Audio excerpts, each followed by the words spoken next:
Tantor Audio, a division of Recorded Books, presents English Vocabulary, The Basics, by Mccarthy. Narrated by Michael Page. Introduction to the Listener. Of all the elements that go to make up our language, vocabulary is the biggest. Grammar can seem complex, with its standards and conventions that look like strict laws which we must obey.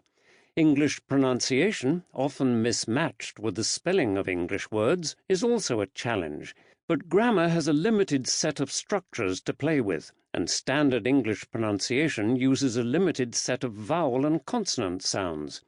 Vocabulary, in comparison, seems vast and unmanageable, shifting like quicksand, forever throwing out old words and letting in new ones. When we add up all the individual words, all the word combinations, and all the meanings and nuances, we find hundreds of thousands of words and expressions. What is more, English vocabulary long ago broke the umbilical cord that tied it to England. English is a world language used across the globe. That makes its vocabulary all the richer. English vocabulary is a huge subject to cram into a short introductory book. However, in just 6 chapters, I hope to give you a flavor of the fascinating complexity of the world of words. How are words formed? Where did all those words come from? What do they mean, literally and figuratively? How do we acquire and store thousands of them in our minds, ready for use? What roles do they play in our social worlds? These are some of the questions we explore in this book. I've tried to present the basics in an accessible way without oversimplifying things. If the book sparks your interest in vocabulary, there is more than enough further reading you can do to keep you busy for years. 1. A word or two about words. What do we mean by vocabulary? For most people, vocabulary means words, and that is a useful starting point for this book. However, in the study of language, things are rarely as simple as they look, and we need to dig deeper into the terms we use to understand how things work. In fact, the word vocabulary can refer to a number of different but connected things. It can refer to all the words in a language, so we can say that the present-day vocabulary of English has been influenced over the centuries by Latin, French, etc., which we will look at in greater detail in Chapter 2. We can also say that someone has a large or very learned vocabulary, meaning all the words a person has at their command, either to understand or use or both, and we will take that theme up later too. And we often comment about a little toddler and how much vocabulary they have acquired and how quickly, which is another theme we will come back to later in the book. We also talk about a writer's range of words found in their work and which we associate with their unique style. So we might talk about Shakespeare's vocabulary or of poetic vocabulary, which we touch upon in chapters 2 and 6. Sometimes we talk about the vocabulary of law, or of science and technology, in which case we are referring to specific sets of terminology used by people involved in those professions. If you are learning a foreign language, you might be given a vocabulary test now and then, and you can be sure it would focus on words and their meanings rather than correct grammar or your skill in composing an essay. And if you were an English speaker and saw a book entitled A French Vocabulary, you would expect to find lists of French words and explanations and/or translations of them into English. The English in English vocabulary. We come up against further complications the moment we talk about English vocabulary. English vocabulary can mean many different things. In this book, it will mostly refer to all the words in use in countries where English is a main or official language, though because I am British, most of the examples will be from British English. The examples are not chosen because I think British vocabulary is in any way superior to, say, North American, Australian, Indian, or Caribbean English vocabulary. It is not. No language or variety of a language is superior to any other. The British examples will be used to illustrate the way vocabulary works in a great many varieties of English, and in other languages for that matter, and occasionally we will consider examples from other languages to help us better understand how English works and how vocabulary works in general. A study of English vocabulary could mean a focus on the verbal repertoire of just the inhabitants of England and an examination of its long history over 2,000 years. But even when we look back to the distant past, as we shall do in Chapter 2, to the Anglo-Saxon era of 1,500 years ago, it is difficult to delineate one overall label for Old English owing to the existence of various dialects, as the scholar Richard Hogg points out. Terms such as Old English and Modern English, and contemporary labels such as Yorkshire English or Cockney, are useful shorthand, but we should never forget the complexity of the phenomena they are labelling. English vocabulary can also refer to all the words in use in any country where English is the first or main language, such as the USA, Canada, Ireland, and New Zealand. But English has spread globally to become a language used in daily life in countries as far apart as Guyana, Nigeria, India, Malaysia, and Fiji. So English vocabulary might well include how English words are used in those countries, as well as how words and ways of speaking from local indigenous languages are used side by side to create new Englishes. Finally, there is English as a language of international communication, often used as a lingua franca, that is to say, between people for whom English is not a native or first language. The picture is quite complex, and this basics book cannot do it complete justice. Information add-on. More than 50 countries have English as one of their official languages. They include countries as widely geographically dispersed as Bangladesh, Myanmar, Sudan, Sierra Leone, Cyprus, Malta, the Bahamas, Vanuatu, Barbados, Namibia, and Qatar. Not everyone in those countries can speak English fluently, and not everyone uses English on a daily basis, but English is very visible in public life and in the media. Most of the countries have English as a result of their history as part of the British Empire. These different varieties of English have developed their own vocabularies alongside the original colonizing variety of English. At least we know what words are, don't we? Spaced out. We said that thinking of vocabulary as words was a good starting point for this book, but this raises further tricky questions. The most obvious one is, what is a word? The simplest answer is the characters between spaces in a written text.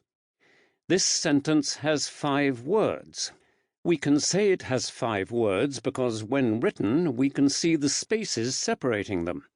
However, when we speak at normal speed in friendly conversation, we may only take a breath now and then, and everything just merges into a stream of sound with no spaces. That is why when you hear people speaking a new language for the first time, which you have never heard before, it is almost impossible to make out where one word ends and another word begins. A famous railway station sign in North Wales reads, Llanfair pwch gwyn gilgoch rwshwiren dropoch llantysilia gogogoch. If you have no knowledge of the Welsh language, you could easily think it was one word, and in a sense it is, since there are no spaces, and it is the name of one single village. However, anyone who knows Welsh can see when the word is written many different individual Welsh words inside the long string of characters, words which mean church, Mary, hazel, pool, white, red, etc., and which give the name its usual English translation of the Church of St. Mary in the hollow of white hazel trees near the rapid whirlpool by Tysilio's Church of the Red Cave. Spaces, or the absence of them, are not a completely reliable clue to where one word ends and another begins. Eyes and ears. We all feel we know a large number of words of our language and that we can instantly recognize when we see or hear something that is not likely to be a word in our language. If I write Zmoeoglij, spelt Zmoeoglij, you will probably react by saying it's not an English word. You might say it's not English because although you have a large and learned vocabulary, you've never come across it before, or because you've looked it up and it doesn't appear in any English dictionary. But you might also reject it because it seems to break the rules or conventions of how English words are formed. You might observe that the letters ZM can come in the middle of a word, e.g. gizmo, quizmaster, but not at the beginning of a word, that there's a weird combination of vowels in the middle, OEO, and that English words don't end in IJ, and that it's not at all clear if it's a noun or verb or what, and you might be right on all counts. You might also feel you can't see anything in it which means anything. The linguist David Singleton makes the point that sound, spelling, grammar, and meaning all play a part in how we recognize words. So, in one sense, words are what speakers of any given language accept as meaningful units of sound or writing which follow the grammatical, spelling, and pronunciation conventions of that language. It just feels right. We have a general feel born of our lifetime of experience for what letters and what sounds can be put together to form English words. Lewis Carroll, the 19th century author of the children's stories Alice in Wonderland and Through the Looking Glass and What Alice Found There, was able to exploit this kind of knowledge that English speakers have in his famous poem about a hero doing battle with a monster, the Jabberwocky. Many of the important words in the poem are invented nonsense words. The hero's sword is described as vorpal, the monster is called a manxome foe, and the dark forest where the battle takes place is described as tulgey. All of these words were made up by Lewis Carroll, but we feel instinctively that they sound possible. They are composed of bits we are familiar with from other words, and they create images in our minds, associations with monsters, dark forests, and heroic struggles. They mean something. Lewis Carroll's invented words could hardly be said to be part of most people's vocabulary, despite their curiously familiar shapes and sounds. Information add-on. The Oxford English Dictionary, OED, has included some of Lewis Carroll's invented words, including vorpal, which it defines as keen, deadly. It also notes that the poet W.H. Auden used it in 1941. The OED also includes entries for manxome, uffish, tulgey, and burble.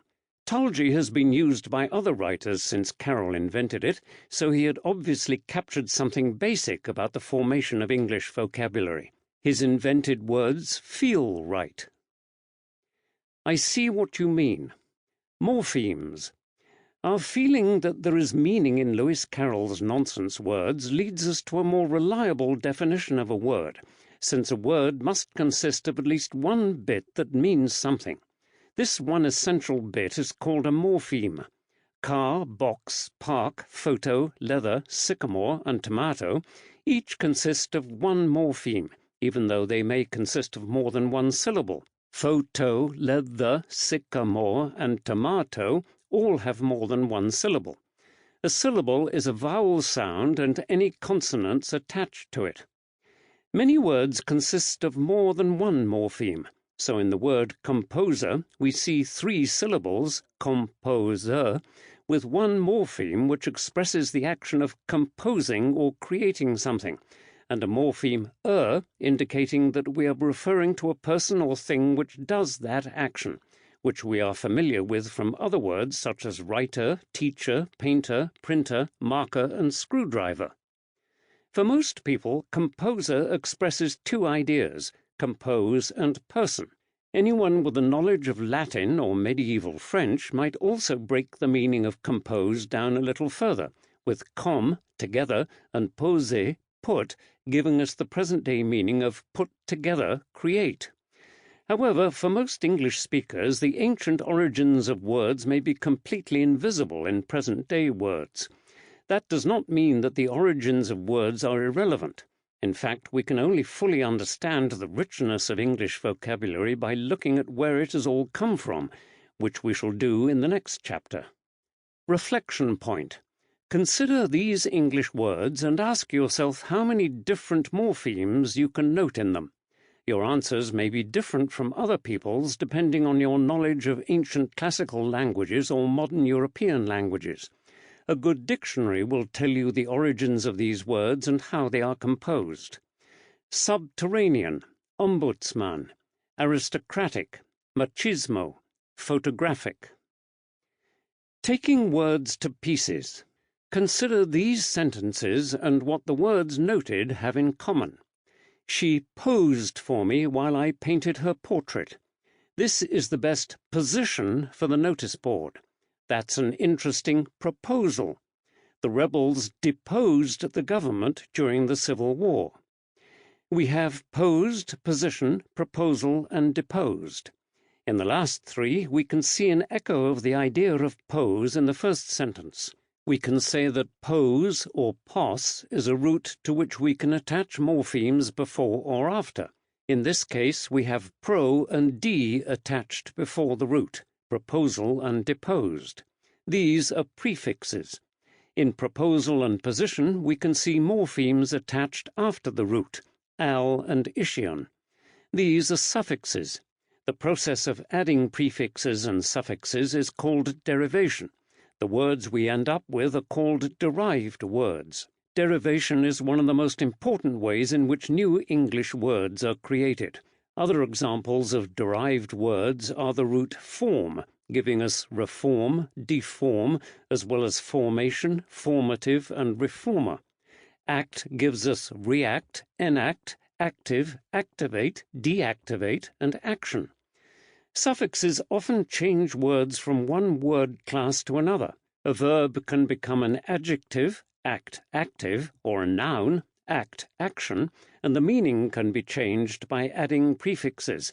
Rewrite equals write again. Impossible equals not possible. Some prefixes and suffixes are used more often than others in the creation of derived words. They are more productive. For example, the suffix dom in nouns such as freedom, kingdom, and boredom is not very productive, and nouns ending in dom are far fewer than nouns ending in ity, activity, security, ability, etc. Corpus evidence. A search for nouns ending in different suffixes in the British National Corpus, BNC 1994, shows just how much more productive some suffixes are compared to others. Examples: sensation, conformity, childhood, and boredom. Grammar and lexis. In posed and deposed in the previous examples, we have ed after the root. This morpheme shows us the tense, that the action took place in the past. It is an element of English grammar. It is an inflection, which is an example of a grammatical morpheme. Other examples of inflections are we write, she writes, I was writing, they have written, a tree, 5 trees, 1 bus, 2 buses. Grammatical morphemes express grammatical meanings such as tense, present past, and number, singular plural. Some grammatical morphemes are freestanding words, i.e., they are written with spaces before and after. These include personal pronouns, e.g., you, she, they, prepositions, e.g., at, of, in, to, and conjunctions, e.g., and, but, or. These words are called grammar words or function words. We will not give much attention to them in this book because we are dealing with lexis, another word for vocabulary, in contrast to grammar. Lexical words are words that have content, words which word the world, the nouns, verbs, adjectives, and adverbs we use to describe our universe and to express our experiences. Words stick together. Compounds.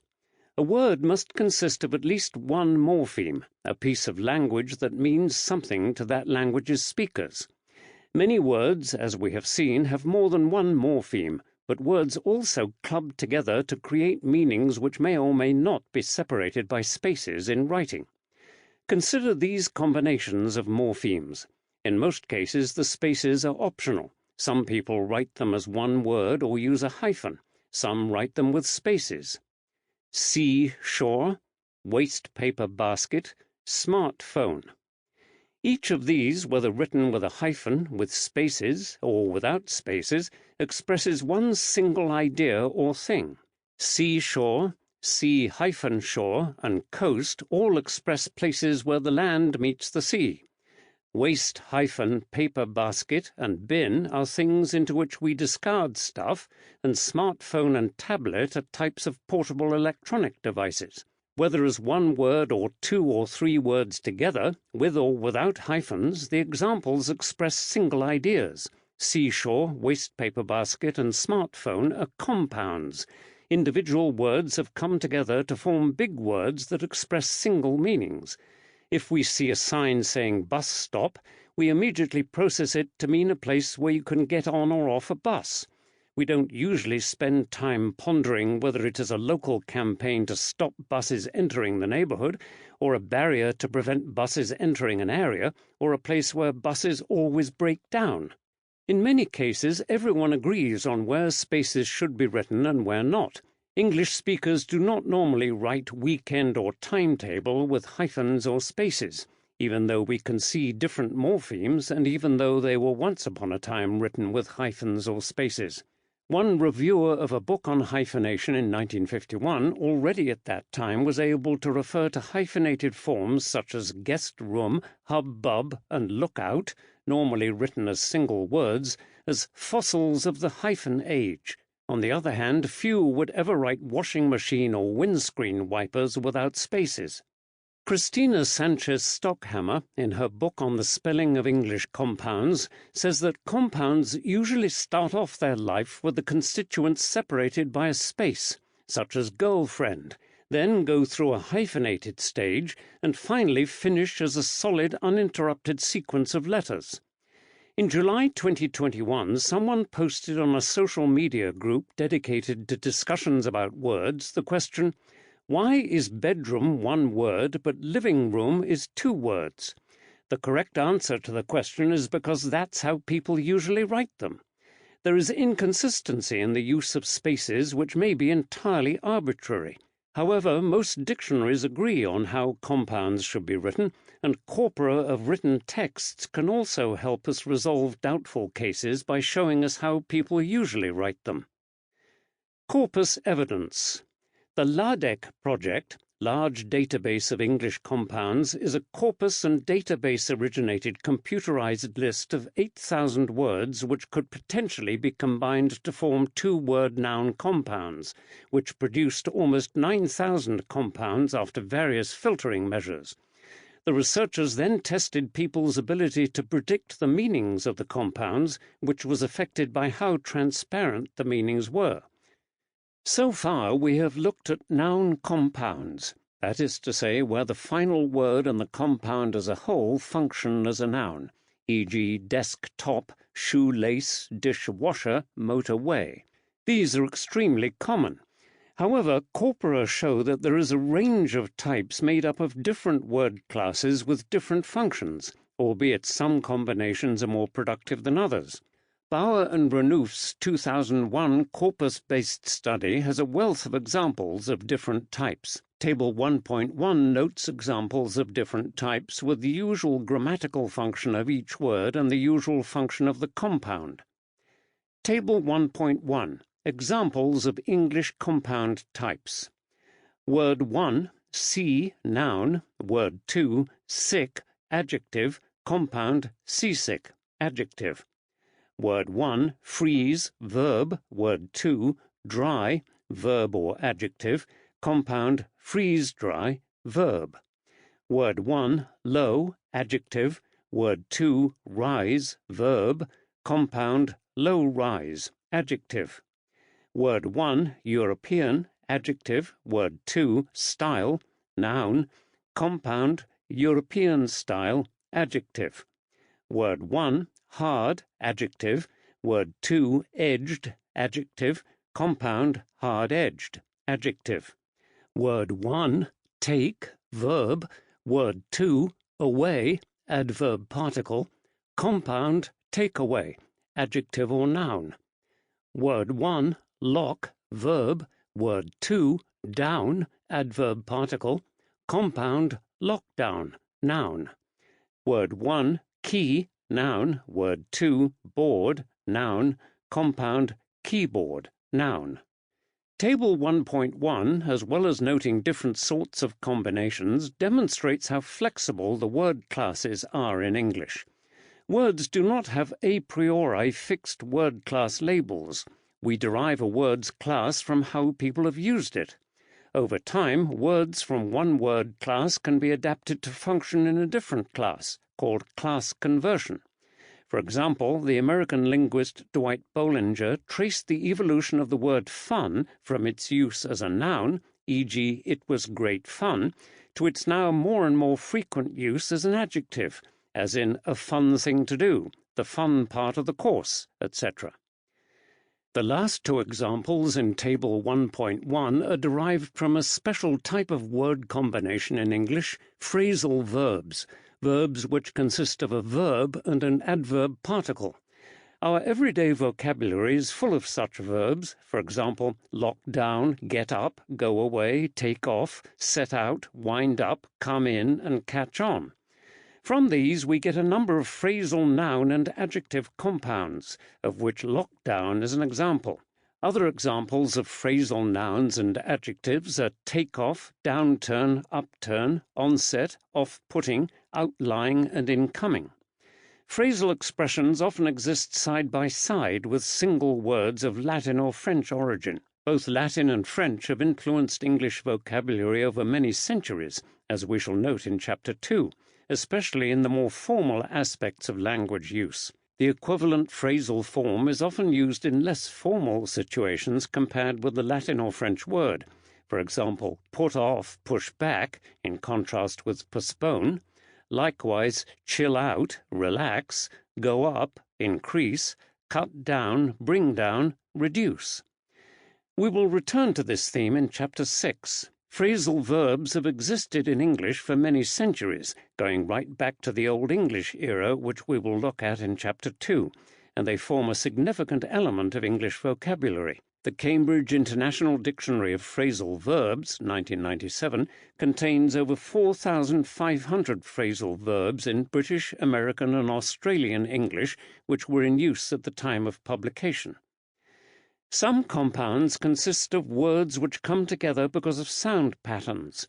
Some consist of two words which vary in their vowel sounds, for example, tip-top, flip-flop, sing-song, criss-cross, chit-chat, and riff-raff.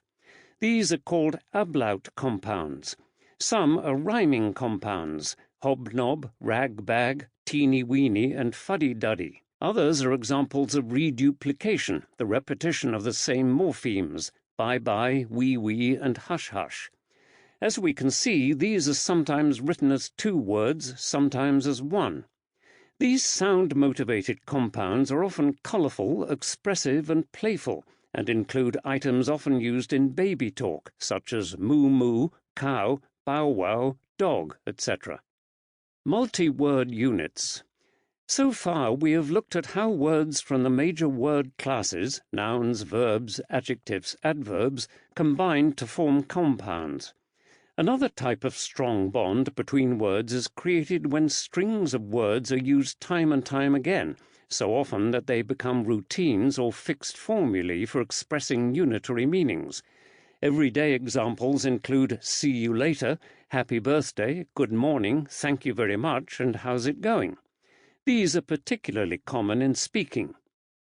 If we have a corpus and set up the computer software to analyze how often strings of words are repeated, we soon find that thousands of two-word, three-word, and four-word sequences are repeated hundreds, even thousands of times, depending on how much data we look at. This is such a common feature of any corpus that we have to conclude that not only are there big words in the form of compounds, but there are also many big words that are routine repetitions of 2, 3, 4 or more words, and that these multi-word units, or chunks, often express single formulaic meanings just as compounds do. Let's consider the most common strings of 2, 3, 4, and 5 words in the Spoken BNC 2014 corpus. This is a corpus of informal spoken British English published in 2014, consisting of 11.5 million words. Table 1.2 gives examples of the top 10 most frequent two-word strings and how many times each one occurs in the corpus. Table 1.2, Frequent Two-Word Strings, Spoken BNC 2014. String, you know, frequency 45,984. String, I think, Sample complete. Ready to continue?